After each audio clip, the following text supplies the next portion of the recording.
제가 2016년에 이 포퓰리즘에 대해서 일찌감치 주목을 해서 영국의 브렉시트 또 트럼프의 대통령 당선을 예측한 바 있습니다. 달리 예측한 게 아니라 미국 사회에서 일고 있는 포퓰리즘의 열풍을 대다수 언론이나 전문가들이 놓치고 있어서 제가 자신 있게 트럼프 된다 했죠. 일부는 저보고 뭐 돈을 걸자, 뭐 손모가지를 걸자 했지만 제가 이겼지만 돈을 보내거나 손모가지를 그런 사람들 중에 약속 지킨 사람 없었습니다. 자, 2020년에는 제가 바이든이 된다 했어요. 당시 한참 유명했던 한 유튜버 사이트는 저를 갖다가 방송 중에 조롱하고 일부 유튜버들도 저를 조롱했어요. 초반에 트럼프가 될 듯이 보였으니까. 근데 막판으로 갈수록 바이든이 역전시켜서 바이든이 됐습니다. 전부 입을 다물었죠. 그래서 제가 미국 대선을 두 번 다 대중들의 시각과는 달리 트럼프 된다, 바이든 된다를 예측한 바 있습니다. 자, 이번에 제가 미국 대선에 대해서 아직은 말하지 않지만 곧 말을 하겠습니다. 그런데 저는 현재 해리스가 굉장히 상황이 좋아지고 있다라는 이야기와 또 해리스가 당선된다는 미국 대선 전문가의 발언을 소개했어요. 어제 많이 봤더만요. 그렇게 하는 이유는 한국의 안보 때문에 내가 그렇게 하는 거지. 내가 미국 국민도 아니고 미국 살지도 않는데 둘 중에 누가 되든지 내가 알 바 없는 거예요. 솔직히 둘 다 썩 마음에 드는 것도 아닙니다. 그럼 뭐 내가 마음에 들거나 들지 않거나 그럼 중요한 것도 아니잖아요. 그런데 제가 이제 이 부분에 대해서 말을 하면 한국의 숙골들이나 좌파들이 저를 비판하는 글들을 많이 실어요. 좌파들은 트럼프의 친 김정은 속성 때문에 트럼프가 돼야 된다고 보는 거고 또 숙골들은 트럼프가 기독교 신자고 무조건 우익 보수다라고 생각해서 지금 그러는 것 같아요. 트럼프는 파퓰리스트지 좌파도 우파도 아닙니다. 해리스가 좌파도 우파도 아닌 것과 똑같아요. 다만 파퓰리즘적 속성이 좀 덜할 뿐이죠.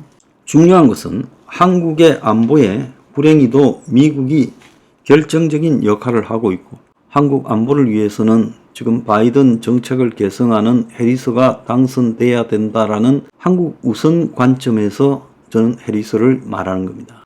트럼프가 미국 우선을 이야기하니까 우리는 한국 우선을 말해야 되지 않겠습니까? 이게 잘못된 거예요. 한국 사람이 한국 우선적 관점에서 미국 대선을 바라보는 게 잘못됐냐고 내가 묻고 싶어요.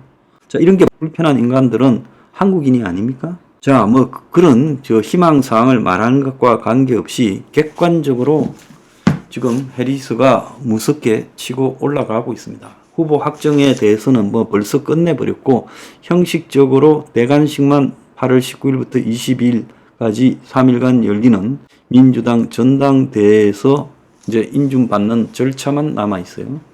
자, 그런데 해리스가 그때까지 가는 과정 속에서 저는 트럼프를 역전을 시키고 지금 서서히 역전을 시켜가고 있어요. 전당대회가 끝나고 나면 트럼프에 좀 앞설 거라고 보고 있습니다. 지금 벌써 어제 로이터 통신이 미 대선 트럼프가 해리스에 1% 지고 있다. 그래서 해리스가 후보로 지금 지명된 이후에 컨벤션 효과가 뚜렷하게 나타나고 남성 부통령을 주지사로 중에 임명할 가능성이 높아요. 상원의원도 후보에 들어 있습니다만은 자, 그래서 부통령 후보를 내고 나면 또 유세를 좀 더 적극적으로 하면 결국은 해리스 우세 경향이 미국 전당대회 직전에 이제 못이 바뀔 거라고 보고 있습니다. 자, 로이터와 입소스 조사에 따르면 43대 42로 앞서고 있어요. 해리스가 내놓는 의료보험 문제가 지금 점수를 좀 따고 있다는 거예요.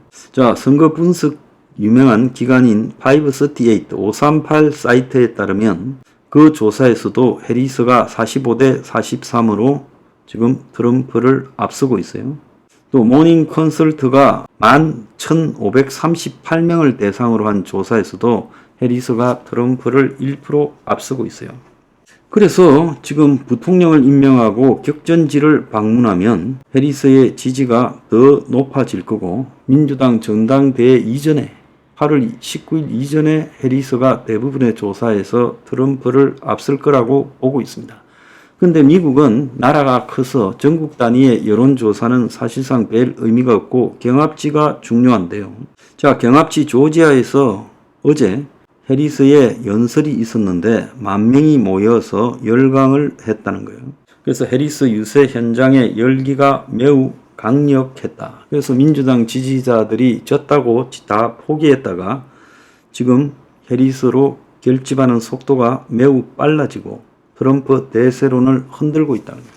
자, 그러면 구체적으로 7개 경합주에서 보면 이 핵심 7개 경합지에서 블룸버그 통신이 모닝 컨설트의 의뢰한 지지율에서 해리스가 48을 얻어 트럼프를 47인데 1% 앞섰습니다. 자, 해리스는 미시간에서 11%, 네바다에서 2%, 애리조나에서 2%, 위스콘신에서 2%, 네 곳에서 트럼프를 리드했고 트럼프는 펜실바니아에서 4%, 노스캐롤라이나에서 2% 우세했다는 거예요. 제가 프로라고 한다고 퍼센트라 해라 이렇게 하는데 우리는 몇 프로라고 하는데 평생 익숙해져 있습니다. 그냥 그렇게 말할게요. 듣기 싫으면 보지 마세요. 자, 조지아에서는 47대 47로 동률이라는 거예요. 그러면 7개 격전지 중에 4개에서 해리스가 앞서고 2개에서 지고 1개는 동률이라는 거예요. 이달 초에 실시된 바이든을 대상으로 한 조사에서 7개 중에 5군데에서 트럼프가 이기고 있던 것과 비교하면 해리스가 상당한 힘을 받고 있다는 거죠. 자, 또 다른 조사인 레드필드 앤 윌턴 스트래티지 조사에서도 해리스가 45대 43으로 앞섰어요. 그래서 전체적으로 봤을 때 해리스에 대해서 개인 지지율도 올라가고 트럼프 상대 지지율도 올라가고 격전지 지지율도 올라가고 있는 것이 사실입니다.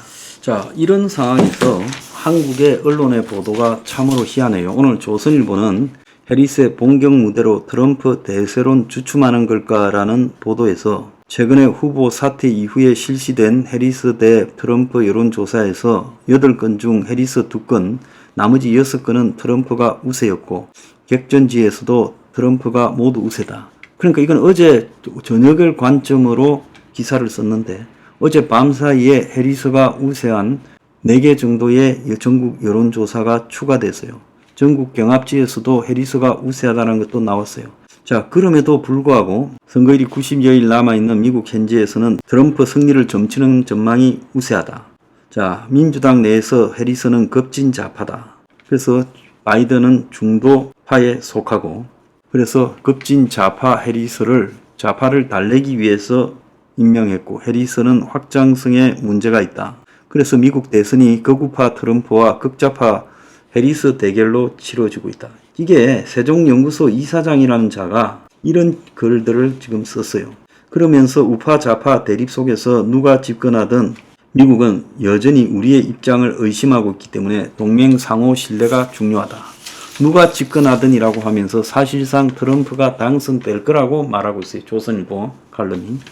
중앙일보도 또 웃겨요. 안호영의 경남대 석좌 교수 전 주미대사 이 사람이 이제 쓴 칼럼인데 트럼프냐 해리스냐 섣부른 예측보다 치밀한 대응이 문제다. 자, 그렇게 말합니다. 그래서 이 한국의 언론들은 트럼프가 되든지 해리스가 되든지 그거는 알 바 없고 우리 대응이 중요하다는데 트럼프가 되면 우리가 아무리 대응을 잘해도 우리 대응으로 될 문제가 아니라는 것을 알아야 되는 거예요. 우리가 어떻게 대응해야 트럼프 비위를 맞추겠습니까? 미군을 전부 용병으로 줘야 철수 안 합니까? 그래도요, ICBM하고 일부 핵을 폐기하고 군축하는 대가로 미군 철수를 하고 북한은 여전히 핵을 보유하고 있을 거예요. 북한하고 협상하는 것이 얼마나 사기라는 걸 모르고 합니까? 근데 트럼프는 하겠다는 거 아니에요? 미국인을 속이고 넘어가서 자신의 지지율을 올리고 업적화하겠다는 거예요. 그 대가로 한국을 포기하겠다는 거예요. 한국의 메이저 언론이 트럼프가 우세하다, 될 거다. 누가 되든 간에 우리 대응이 중요하다. 이런 하나만한 개소리를 했어야 되겠습니까?